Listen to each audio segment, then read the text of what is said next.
a lot of the drills that we do as distance runner, right? The wall drill, the marching drill, a lot of these drills are actually, they originate from sprinting drills, right? From sprinters. And all we do is modify these and slow them down a little bit so we can perform them as distance runners. And I want you guys to remember, right, the big thing that distinguishes between standing and walking and running is the amount of forward lean that you have through your ankles. And again, the key word here is ankles, and not to be confused with the hips. If we just do this and lean forward, right, we're gonna have issues where we wanna lean forward at the ankles, catch ourselves, and then continue on. So always keep that in mind that when we're running, sprinting, or even walking, we don't wanna walk like this, oh, I'm just gonna lean forward here. We all know the person that does this, typically maybe an older individual who has really tight hips. But we wanna lean forward at the ankles, and it's right, we're nice, and we're essentially planking as we fall forward, right?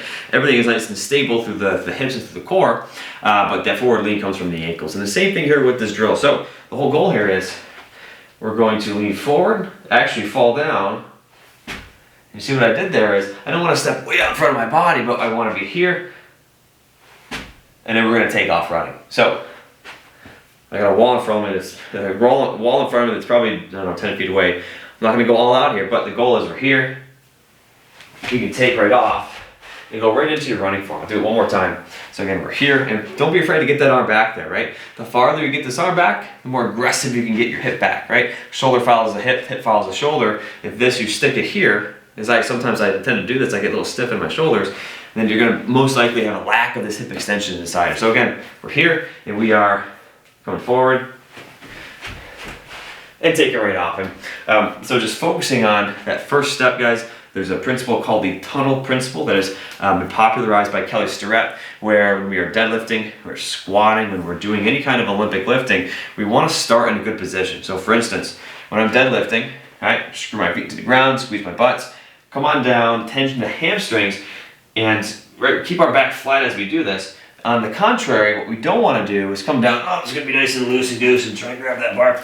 Right, so this is, right, and then trying to reorganize here when you're nice and loose, and oh, you can try to reorganize, it's just not going to go very well. The same thing happens with running.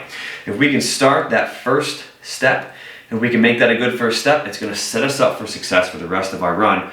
Where if we start with this classical picture of us, of that person in the running magazine, bam, that heel is, right? Oh, I'm so happy when I'm running. And we look at this and we say, oh my gosh, I cringe and say, this is the worst running form you could possibly have.